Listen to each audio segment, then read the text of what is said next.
La famille, pour me pardonner de ne pas vous avoir fait la story sur Instagram cette nuit, la story de nuit, je vais vous raconter l'histoire où j'ai failli m'étouffer à cause d'un dragibus. Alors, moi, j'aime pas trop le sucré. Ça se voit pas hein, parce que je suis gros comme un porc, tu vois, un porc de lait. Mais c'est étrange, je mange jamais de sucreries, j'ai horreur de ça. Mais c'est vrai que de temps en temps, j'ai un petit faible pour les bons becs. T'es ma mon paquet, frère. Est-ce que t'as déjà vu? Ouais, mais tu peux fumer en continu, c'est pas mal. Ouais. Et donc, ah, je suis épuisé, j'ai mal à la tête, frère. C'est relou. J'étais avec Kamel, Monster Garage, au téléphone. Kamel que je salue, qui ne regardera jamais cette vidéo parce qu'il est même pas au courant que j'ai une chaîne secondaire. Il a acheté une Ferrari Roma, frère. On a fait le calcul, il a 1 600 000 € de voiture. Et bref, donc j'aime pas les sucreries. Mais de temps en temps, c'est vrai que j'aime bien un peu les bons becs, tu vois. Et à l'époque, frérot, j'avais pris la R8 de ma daronne. D'ailleurs, vous en avez vu la vidéo aujourd'hui sur ma chaîne secondaire. Donc, c'était cette R8-là à cette époque-là. Et donc, j'avais pris les R8 de ma daronne. Et puis, j'étais parti chercher une petite go, tranquillement, frérot. Bien sous tout rapport. Et on faisait une balade dans Paris avec la R8. Et du coup, moi, évidemment, frérot, bah, je racontais des cracks, quoi. Je racontais n'importe quoi. Genre, et ça, c'est ma voiture, et ça, c'est à moi, le menteur, quoi. Tu vois, mais bon, ça fait plaisir, hein. Vous aussi, vous avez fait ça, tu vois. Et non, mais c'est vrai. Et à un moment donné, je pense que Dieu m'a puni, frérot. À cause de mes mensonges et de mon foutage de gueule. Donc je m'arrête à un moment donné pour mettre le plein et tu sais, c'est la galanterie quand même, tu vois. Tu demandes à la meuf si elle a faim ou si elle veut quelque chose de la station. C'est la base, tu vois. Et elle me dit non, et donc moi j'achète quand même des bonbons, tu vois. Genre, tu sais, c'est un peu jovial, c'est un peu mélancolique, tu vois. Donc je reviens dans la bagnole et tout, et j'avais acheté les gros dragibus. Tu vois, tu sais, il y a les petits dragibus et il y a les gros frères, les calots là. Et donc on est dans la voiture et moi j'arrêtais pas de mentir. Et moi ça, et moi j'habite là, je passais dans toutes les maisons énormes du 16e, ça c'était chez ça c'est chez moi, et ça c'est chez moi. Un menteur frère. Et, et donc tiens regarde. Tiens, c'est ça que tu voulais. C'est ça que tu veux. Tiens regarde, c'est ça que tu veux. Ah je suis mort, quel connard putain. Ah putain attends, il faut que je... Ah bah non, je peux pas vous montrer. C'est avec le téléphone que je filme. Ouais, j'ai la pêche, mais quand j'ai mal à la tête comme ça, je suis très excité. Ils sont où les malinoises? Attendez. Hein. Parce que si je les appelle, ils vont venir et l'autre, elle va mettre sa queue là, tu sais, sa queue, elle va me niquer toute la voiture. Je préfère ne pas l'appeler. Mais j'essaye d'écouter s'ils sont pas en train de tuer quelqu'un, tu vois. Ils doivent être dans le coin. Tu sais, les malinois, c'est comme des enfants, frérot. C'est là où il n'y a plus de bruit que tu peux t'inquiéter. Bref. Et donc, je suis là, je mens. Ouais, c'est ta voiture, oui, c'est à moi, machin. Qu'est-ce que tu fais dans la vie? Alors, frérot, j'avais 19 ans, frère. J'avais même pas de poil au feuillu. Qu'est-ce que tu fais dans la vie? Bah, rien. Je suis banquier. Bref. Quel connard, putain. Et à un moment donné, tu vois, genre, je tape un dragibus. Et un gros bien balèze, tu vois.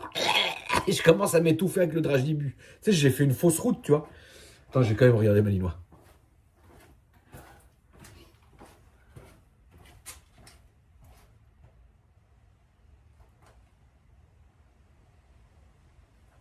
Bon, il y en a un qui est là, c'est déjà bien. Un sur les deux. Ça va, mon petit Mictaz? On va tes souhaits. Oui, retournez jouer, mon shadow. Oui, mais je voulais juste voir ce que vous faisiez, mais retournez jouer. Ah, mon shadow. Vas-y, mon loulou. Tu fais un bisou? Bien. Eh oui, mon chat. Mais oui. Oui, papa. Allez, allez jouer, foutez-moi la paix. Bref. Et donc là, je prends le dragibus et tu sais, je fais fausse route. Et comme je voulais pas m'humilier devant la go, parce que frérot, la meuf, elle devait. À tes souhaits, loulou. Arrête d'éternuer, c'est agaçant. La meuf, elle devait. La meuf, elle devait me prendre pour Al Capone, frère. Donc Al Capone qui s'étouffe avec une dragibus, ça n'a pas de sens. Et donc là, j'étais comme ça. Mais tu sais, je souffrais en silence. En temps normal, j'aurais ouvert la porte, j'aurais vomi, tu vois. Mais là, je pouvais pas, frérot, m'afficher comme ça. Mais Dieu m'a vraiment puni. Et vous avez déjà vu un P par la bouche? C'est insolent. Et ah, je suis fatigué, frérot. Je suis aussi fatigué que mon Cayenne. Pas celui-là qui est derrière. D'ailleurs, c'est avec celui-là que je vais à Lyon, là, demain. Là. Regarde-le, là. Regarde-le, sa gueule. Là. Vous le voyez même pas. Si, on voit l'aileron, là. L'autre, il est dans un enfer pas possible. Il y a une vidéo qui arrive, là, sur les travaux de mon autre Cayenne, où c'est hallucinant, frérot. Moteur et boîte au sol. Je peux pas te dire mieux, tu vois. Et donc, tu sais, donc la meuf, elle continue à me parler. Et moi, je m'étouffais en silence. Tu sais, j'essayais de pousser que ça sorte. Et la meuf, ça va, qu'est-ce qu'il y a, t'es tout rouge. Et moi, et elle me parlait, ça va et tout. Et moi, j'essayais de tout faire. J'étais en train de crever. Ah, je suis vraiment une merde. Quel connard, putain, mais quel connard. Comment un connard comme moi a réussi, ouais, je me tiens la bite. Comment un sale con, quoi. Comment un con comme moi a réussi à avoir quand même 1 million d'abonnés, quoi. C'est insolent, frère. C'est insolent. Vraiment. C'est fou. Vous êtes fou, quoi. Bref. Et donc, à un moment donné, je dis, mais c'est pas possible, je vais crever. J'étais comme le King Joffrey. Tu connais la famille King Joffrey, le roi Geoffrey qui était en train de crever. Et je me suis dit, c'est impossible.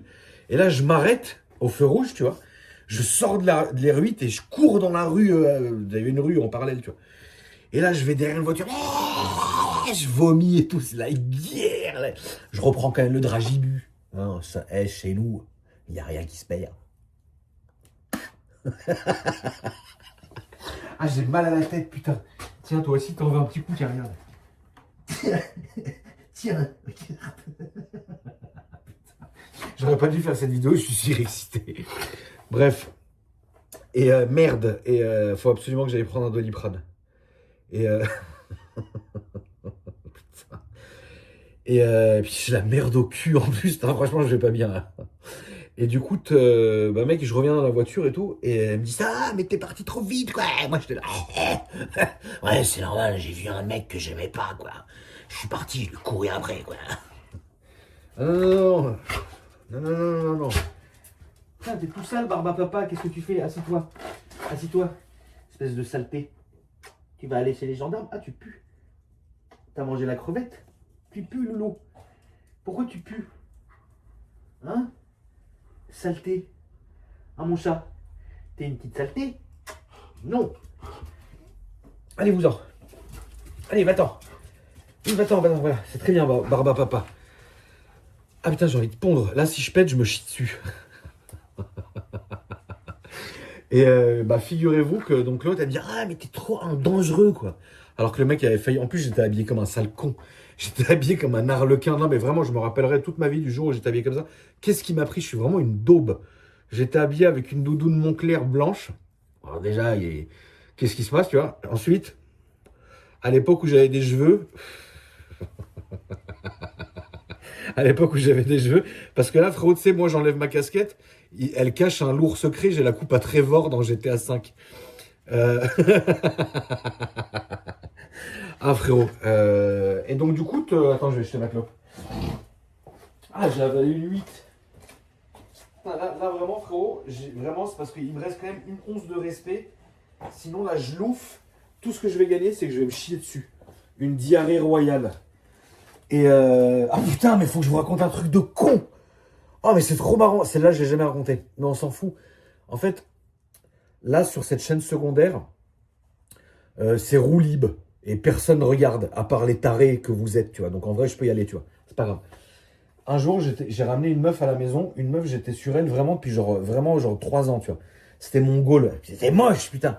Elle ressemblait à elle ressemblait à un T-Rex. Elle était comme ça. Elle avait la mâchoire très avancée comme ça. Tu vois, donc, elle était moche, mais je sais pas, elle avait genre du bête, tu vois. Ah, bien sûr. Et donc, frérot, un jour, je sais pas par quel miracle, j'étais jeune, frérot, je vais avoir, je sais pas, peut-être 17 ans, tu vois. Je sais pas par quel miracle elle accepte de venir dormir à la maison. Évidemment, c'est tombé au moment. C'est tombé au moment. C'est tombé au moment où j'avais mes 2 meilleurs potes qui dormaient. Et chez moi, tu sais, moi j'avais une mezzanine. Tu vois, donc en fait, il y avait un grand lit comme ça dans la piole. Et là, il y avait une mezzanine. Et genre, mes 2 potes, il y en avait un qui dormait dans la mezzanine et l'autre, il dormait en bas, tu vois. Et moi, je dormais avec la go dans le pieu. Je me suis dit, c'est chambé, ça va être la guerre, je vais forer le pétrole toute la nuit. Évidemment, bien sûr qu'il n'y a rien eu. Mais avant de dormir, et pourquoi j'ai pensé à ça, vous avez rigolé. Et avant de dormir, je me suis envoyé une assiette de saumon immense, tu vois. Mais tu sais, pas le saumon, tu vois, genre le saumon, tu vois. Ça va, Sachi? Ça va, mon petit Chachi? Non, mon gros chat. Oui, Barba, papa. Allez, voilà, petit câlin. Ah, mais t'es tout mouillé, t'es tout dégueulasse. Allez, va-t'en. Va-t'en. Et saloperie. Et donc, du coup, j'avais mangé une putain d'assiette de saumon. Et je sais pas pourquoi j'étais épuisé, alors que normalement, tu sais, quand tu dors avec le barreau, tu dors pas, tu vois. Et là, je me suis dit, putain, mais je suis mort, je vais dormir, c'est sûr, tu vois. Donc, je m'endors. Et là, mec, genre, je dors genre à 8 heures du matin, tu sais, j'entrouvre les yeux. Et en fait, ce qui me réveille, c'était l'odeur de mes pets, mec. Est-ce que vous vous rendez compte à quel point on est descendu bas sur cette chaîne? Est-ce que vous... Non, mais je sais pas... Non, enfin, calmez-vous, tu vois, parce que on va remettre quand même les choses au clair, tu vois. Genre, non, mais vraiment. Genre, prenez 2 minutes. On remet les choses au clair. Je suis quand même le tonton. Je suis quand même le tonton. Quand même, la famille. Je suis quand même le tonton, quand même. Et là, on en est arrivé à parler de caca pipi, quoi. Il y a un problème, monsieur. Tu vois, donc bref. Et en fait, je me réveille, je dis... Et en fait, je m'étouffais moi-même de mes pets. Et l'autre, la pauvre, assise sur le lit, traumatin. Assise sur le lit, comme ça, traumatisé, qui me regarde comme ça. Parce que ça devait faire au moins 20 minutes que je louffais, tu vois. Et là, je me tourne comme ça, et je vois mon poteau qui me jetait des oreillers pour me réveiller. Et je dis, mais qu'est-ce qu'il y a? Qu'est-ce qu'il me dit? Mais frère, depuis tout à l'heure, tu pètes. Frère, t'es chié dessus, frère. T'es en train de te chier dessus, mon frère. Merde, j'ai eu une bave. Ah putain, le sale con. Et là, je me dis, mais non, mais c'est pas moi, c'est toi. Et je pointe la meuf, je dis, c'est toi qui as pété. La meuf, elle dit, bon, je crois que je vais rentrer chez moi, parce que là, c'est irrespirable. Frérot, elle m'a bloqué, frère, sur Facebook. Je peux quoi te dire. Franchement, je sais même plus quoi vous dire, en fait. C'est pathétique. Faut vraiment que j'aille dormir, en fait. Allez, salut, ça suffit. Franchement, ça suffit. Pipi, caca, ça suffit.